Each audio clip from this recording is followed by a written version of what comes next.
بسم اللہ الرحمن الرحیم۔ السلام علیکم، میں شہجی اللہ فراست۔ آپ دیکھ رہے ہیں نیشنل اور انٹرنیشنل نیوز پر مشتمل 4 ٹی وی کا خصوصی خبرنامہ دنیا بھر سے، یعنی خبریں آپ کی نظر سے۔ سب سے پہلے ہیڈ لائنز۔ ایران کے خلاف امریکہ کی مہم، ہندوستانی عہدیداروں سے بات چیت کے بعد ڈیلیگیشن ترکی روانہ۔ نئی دہلی نے کہا تیل خریدنے پر قطعی فیصلہ نہیں کیا۔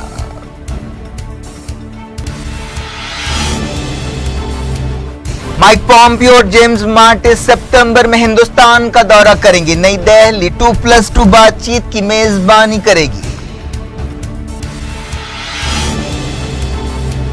سیریا کی فوج نے گولان پہاڑیوں کے قریب پوزیشن مضبوط کر لی، اسرائیل کی مشکلیں بڑھی۔ اسرائیل کو خالص یہودی ملک قرار دینے پر فلسطینیوں کا احتجاج، نابلس میں امریکی عہدیداروں کو دورے سے روک دیا گیا۔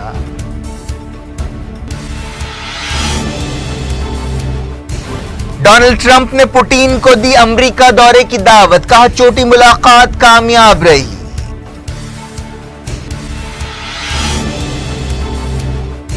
ساؤتھ کوریا کی سابق صدر پاک گیون ہائی کو کرپشن کے ایک اور کیس میں 8 سال کی جیل۔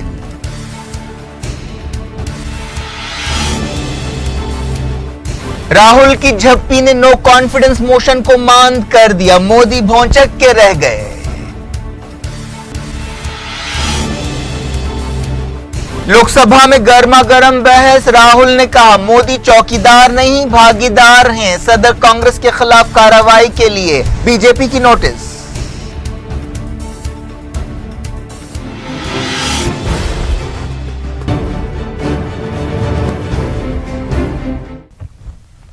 ہیڈ لائنز آپ نے دیکھی، اب خبروں کی تفصیل کی طرف آپ کو لیے چلتے ہیں۔ امریکہ نے ایران کے خلاف پابندیوں کے بارے میں بات چیت کے لیے اپنے ایک ڈیلیگیشن کو ہندوستان اور ترکی روانہ کیا ہے۔ ٹریجری ڈپارٹمنٹ اور اسٹیٹ ڈپارٹمنٹ کے عہدیداروں کی یہ ٹیم دورہ کر رہی ہے۔ اس ٹیم نے پہلے ہندوستان کا دورہ کیا اور جمعے کو بات چیت کے بعد ترکی روانہ ہو گئی۔ امریکی سفارتکاروں کے حوالے سے اس دورے کی تصدیق کی گئی۔ امریکہ کے صدر ڈونلڈ ٹرمپ نے کچھ مہینے پہلے ایران نیوکلیئر ڈیل کو توڑنے کا اعلان کیا تھا۔ انہوں نے دھمکی دی ہے کہ اگر 4 نومبر سے کوئی ملک ایران سے تیل خریدے گا تو اس کے خلاف پابندیاں لگائی جائیں گی۔ امریکہ کی نئی پابندیوں اور دھمکیوں کی وجہ سے کئی ملک، خاص طور پر یورپی ملک، کافی پریشان ہیں۔ ہندوستان کی حکومت نے کہا ہے کہ اس کی ایران کے تعلق سے پالیسی کا دوسرے ملکوں سے کوئی تعلق نہیں ہے، لیکن ایکسپرٹس کے مطابق حکومت مخمصے میں ہے کہ اسے کیا کرنا چاہیے، کیونکہ امریکہ کی تائید کی صورت میں وہ سستے تیل اور فارن ایکسچینج سے محروم ہو جائے گی، دوسری صورت میں اسے امریکہ اور ٹرمپ کی ناراضگی مولنی پڑے گی۔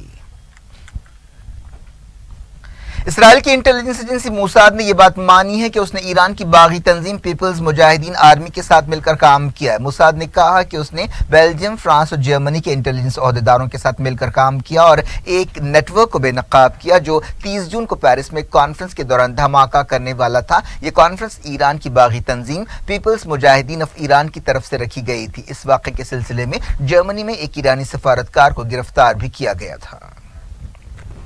ایران کے وزیر خارجہ جواد ظریف نے کہا ہے کہ امریکہ دنیا میں ہتھیار بیچنے والا سب سے بڑا ڈیلر ہے اور اس کے ہتھیاروں کی تجارت کی وجہ سے دنیا کا امن خطرے میں پڑ گیا ہے۔ جواد ظریف نے ٹویٹر پر یہ بات کہی، انہوں نے امریکہ کو یونائیٹڈ اسٹیٹس آف آرمز قرار دیا۔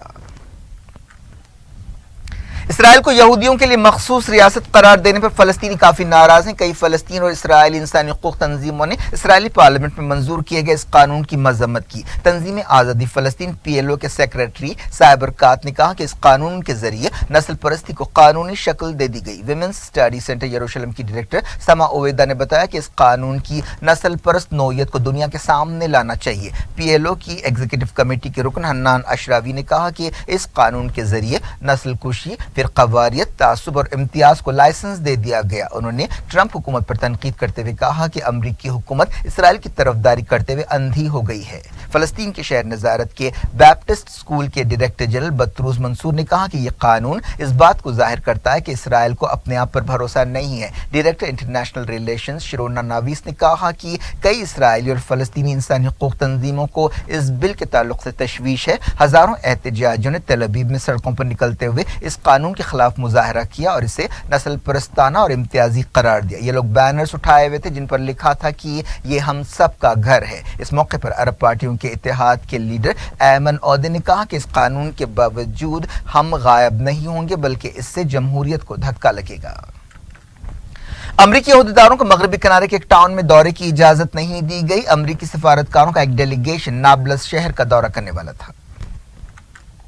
غزہ پٹی میں اسرائیل نے ایک بار پھر میزائل حملہ کیا جس کے نتیجے میں کم سے کم ایک فلسطینی جاں بحق ہو گیا اور 3 زخمی ہوئے۔ فلسطین انفارمیشن سینٹر نے بتایا کہ جمعرات کی شام اسرائیلی فوج کے ایک ڈرون نے رفح کے قریب فلسطینیوں کے ایک گروپ کو نشانہ بنایا۔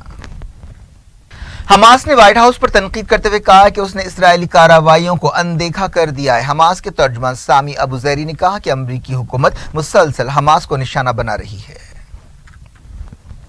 سیریا کی سرکاری فوج نے گولان پہاڑیوں کے قریب اپنی پوزیشن کافی مضبوط کر لی ہے۔ کنترا صوبے سے باغیوں کی اور بسیں علاقے سے روانہ ہو گئیں۔ اس سلسلے میں رشیا نے ایک سمجھوتا کرایا۔ ایکسپرٹس کا کہنا ہے کہ گولان پہاڑیوں کے پاس بشار فوج کی کامیابیوں اور قبضے سے اسرائیل کے لیے مشکلیں کافی بڑھ گئی ہیں۔ اسرائیلی میڈیا میں کہا گیا کہ سیریا کی فوج ایران کی پراکسی بن گئی ہے۔ حال ہی میں رشیا کے صدر ولادیمیر پوٹن اور امریکہ کے صدر ڈونلڈ ٹرمپ نے فن لینڈ میں ملاقات کرتے ہوئے سیریا کی صورتحال خاص طور پر گولان پہاڑیوں کے پاس ایرانی فورسز کی موجودگی کے بارے میں بات چیت کی تھی۔ افغانستان کے قندوز شہر کے قریب ایک ہوائی حملے میں 14 لوگ ہلاک ہو گئے۔ اس علاقے میں طالبان کے خلاف ایک آپریشن کیا جا رہا تھا۔ بتایا گیا کہ مرنے والوں میں عورتیں اور بچے بھی شامل ہیں۔ افغانستان کی وزارت دفاع نے کہا کہ اس واقعے کی تحقیقات جاری ہے تاکہ یہ معلوم کیا جا سکے کہ یہ حملہ افغان فوج نے کیا یا امریکی جہاز کے ذریعے یہ کارروائی کی گئی۔ چائنا کے صدر زی جن پنگ نے یو اے ای کے لیڈرز کے ساتھ ملاقات کی اور اہم بات چیت کی۔ زی جن پنگ یو اے ای کے 3 دن کے دورے پر ہیں۔ انہوں نے نائب صدر، وزیر اعظم اور دبئی کے حکمراں شیخ محمد بن راشد المکتوم اور ابوظہبی کے کراؤن پرنس اور فوجوں کے ڈپٹی سپریم کمانڈر شیخ محمد بن زید ال نہیان اور دوسروں سے ملاقات کی۔ حال ہی میں سعودی عرب اور دوسرے عرب ملکوں اور چائنا کے بیچ کئی سمجھوتے ہوئے جن کے تحت چائنا ان ملکوں میں انویسٹمنٹ کرے گا۔ کینیڈا میں ایک عرب شہری پر حملے کے بعد سے ملک میں رہنے والے مسلمانوں میں دہشت کی لہر دیکھی جا رہی ہے۔ یہ عرب شہری اب ایک ہاسپٹل کے ICU میں ہے۔ اسے اسلاموفوبیا اور مسلمانوں کے خلاف ہیٹ کرائم کی نظر سے دیکھا جا رہا ہے۔ اتوار کو ٹورانٹو کے قریب 2 بھائیوں نے 39 سالہ محمد ابو مرزوق پر حملہ کیا تھا اور انہیں بری طرح مارا پیٹا تھا۔ پولیس نے شروع میں کہا تھا کہ یہ واقعہ سڑک پر جھگڑے کے بعد پیش آیا، لیکن بعد میں پولیس تحقیقات میں پتہ چلا کہ یہ ہیٹ کرائم ہے۔ ابو مرزوق اپنی بیوی اور بیٹیوں کے ساتھ تفریح کے بعد گھر جا رہے تھے جب یہ حملہ کیا گیا۔ ابو مرزوق کی کار کو 2 بھائیوں نے روکا جن کی پہچان 27 سالہ ایڈم اور 19 سالہ جینس کی حیثیت سے کی گئی۔ اس حملے میں ابو مرزوق بری طرح زخمی ہو گئے اور ان کی سرجری کی گئی۔ ان کی بیوی اور ایک دوست بھی معمولی زخمی ہوئے۔ ہندوستانی عہدیداروں نے کہا ہے کہ اب تک انہوں نے ایران کے ساتھ تیل کے امپورٹ کے بارے میں کوئی قطعی فیصلہ نہیں کیا ہے۔ کہا گیا کہ ہندوستان کو پیمنٹس کے میکانزم کے بارے میں ایران اور یورپی عہدیداروں کے بیچ بات چیت کے نتیجے کا انتظار ہے۔ ہندوستان کے خارجہ سیکریٹری وجے گوکھلے نے ایران کے نائب وزیر خارجہ عباس ارغچی سے بات چیت کے بعد امریکی ٹیم سے ملاقات کی۔ اس امریکی ٹیم کی قیادت ٹیرر فنڈنگ سے متعلق امریکہ کے اسسٹنٹ سیکریٹری مارشل سیلنکی نے کی۔ امریکہ نے یہ بات صاف کر دی ہے کہ کسی بھی ملک کو ایران کے ساتھ بزنس کے معاملے میں کوئی چھوٹ نہیں دی جائے گی۔ سعودی عرب کی وزارت حج و عمرہ نے اعلان کیا ہے کہ اس نے قطر کے شہریوں کی حج درخواستیں قبول کرنے کے لیے ایک نئی ویب سائٹ شروع کی ہے۔ اس سے پہلے الزام لگایا گیا کہ قطر کے عہدیداروں نے پرانی ویب سائٹ کو بلاک کر دیا۔ سعودی عرب کی سرکاری نیوز ایجنسی SPA نے کہا کہ حج ادا کرنے کے خواہش مند قطری شہری نئی ویب سائٹ پر ربط پیدا کر سکتے ہیں۔ دنیا بھر سے میں وقت ہو گیا چھوٹے سے بریک کا۔ بریک کے بعد اور خبروں کے ساتھ ساتھ دیکھیں گے ہندوستان میں واٹس ایپ استعمال کرنے والے ایک ساتھ 5 سے زیادہ میسیجز نہیں بھیج سکیں گے۔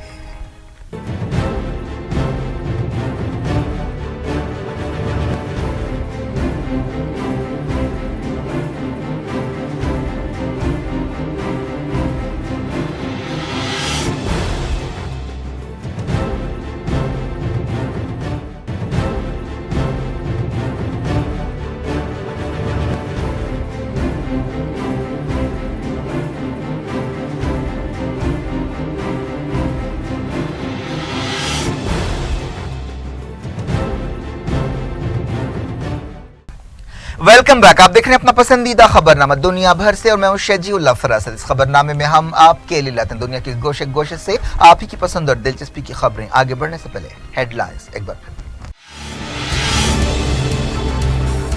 ایران کے خلاف امریکہ کی مہم، ہندوستانی عہدیداروں سے بات چیت کے بعد ڈیلیگیشن ترکی روانہ۔ نئی دہلی نے کہا تیل خریدنے پر قطعی فیصلہ نہیں کیا۔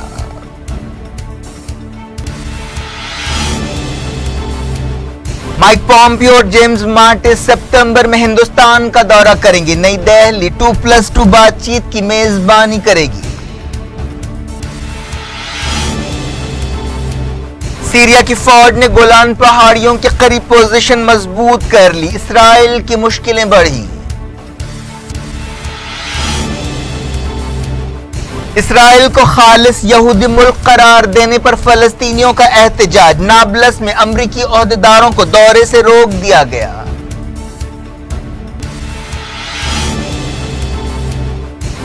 ڈونلڈ ٹرمپ نے پوٹین کو دی امریکہ دورے کی دعوت، کہا چھوٹی ملاقات کامیاب رہی۔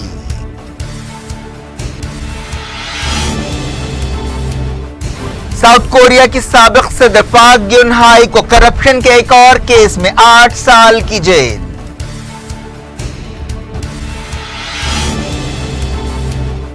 راہل کی جھپی نے نو کانفیڈنس موشن کو ماند کر دیا، مودی بھونچک کے رہ گئے۔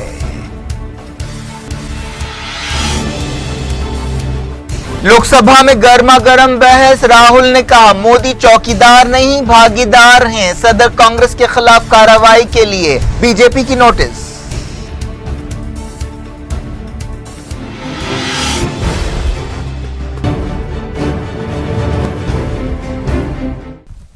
ڈائریکٹ انٹرنیشنل نیوز کے سلسلے کو امریکہ کے صدر ڈونلڈ ٹرمپ نے رشیا کے صدر ولادیمیر پوٹین کو واشنگٹن دورے کی دعوت دی ہے۔ حال ہی میں فن لینڈ میں دونوں لیڈرز کی چھوٹی ملاقات پر ایک تنازع پیدا ہوا تھا۔ وائٹ ہاؤس کی پریس سیکریٹری سارا سینڈرز نے اعلان کیا کہ صدر نے اپنے national security advisor John Bolton کو ہدایت دی ہے کہ وہ پوٹین کو امریکہ دورے کی دعوت دیں۔ ایک دن پہلے امریکہ میں رشیا کے سفیر انیٹولی اینٹونوف نے کہا کہ ماسکو واشنگٹن کے ساتھ بات چیت کے لیے تیار ہے۔ سارا سینڈرز نے ٹویٹر پر کہا کہ اس دورے کی تیاریاں شروع کر دی گئی ہیں۔ فن لینڈ میں ملاقات کے دوران ٹرمپ نے کہا تھا کہ انہیں اس بات کی کوئی وجہ نظر نہیں آتی کہ رشیا کیوں امریکہ کے الیکشن سے چھیڑ چھاڑ کرے گا، لیکن بعد میں انہوں نے تنقیدوں کے درمیان اپنا بیان بدل دیا۔ ٹرمپ نے ٹویٹر پر پوٹین کے ساتھ اپنی حالیہ چھوٹی ملاقات کو ایک بڑی کامیابی قرار دیا۔ انہوں نے کہا کہ عوام کے اصل دشمن یعنی فیک نیوز میڈیا کی باتوں کو نکال دیا جائے تو یہ دورہ بہت کامیاب رہا۔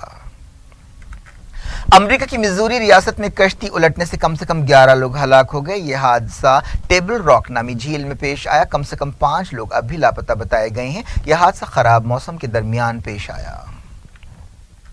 ساؤتھ کوریا کی ایک عدالت نے سابق صدر پاک گیون ہائی کو کرپشن کے ایک اور کیس میں 8 سال جیل کی سزا سنائی۔ ان پر 2016 کے پارلیمنٹ الیکشن سے چھیڑ چھاڑ اور سرکاری خزانے کو نقصان پہنچانے کا الزام ہے۔ سول کی ایک عدالت نے کہا کہ پاک گیون ہائی نے بعض لوگوں کے ساتھ گٹھ جوڑ کرتے ہوئے حکومت کو $2.91 ملین کا نقصان پہنچایا۔ اس سے پہلے ایک دوسرے کرپشن کیس میں عدالت نے انہیں 24 سال جیل کی سزا سنائی۔ سابق صدر نے الزامات کو قبول کرنے سے انکار کر دیا۔ انہیں جملہ 32 سال جیل کی سزا کا سامنا ہے۔ پاک گیون ہائی ساؤتھ کوریا کی تیسری سابق لیڈر ہے جنہیں کرپشن کے الزامات کا سامنا ہے۔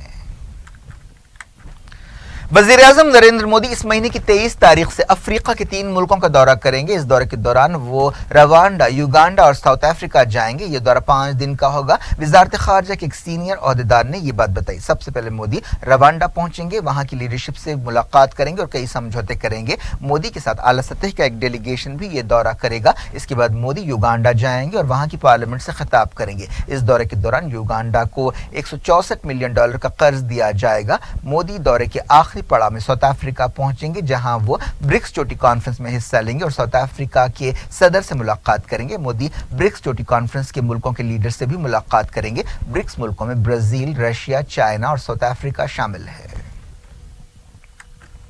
وزیر خارجہ سشما سوراج اور وزیر دفاع نرملا سیتارمن 6 ستمبر کو نئی دہلی میں امریکہ کے سیکریٹری اسٹیٹ مائک پومپیو اور وزیر دفاع جیمز ماٹس کی میزبانی کریں گے۔ حال ہی میں امریکہ اور ہندوستان کے بیچ بعض وجوہات کی بنا پر 2+2 بات چیت ملتوی کر دی گئی تھی۔ وزارت خارجہ کے ترجمان رویش کمار نے بتایا کہ اس میٹنگ کے دوران کئی آپسی، علاقائی اور عالمی مسائل پر بات چیت ہوگی اور اسٹریٹجک اور سیکیورٹی تعاون بڑھانے پر غور کیا جائے گا۔ اسٹیٹ ڈپارٹمنٹ کی ترجمان ہیتر نارٹ نے کہا کہ دونوں ملک انڈیا پیسیفک علاقے اور دوسرے علاقوں میں چیلنجز سے مل کر نمٹنے کے لیے ایک دوسرے کا تعاون کریں گے۔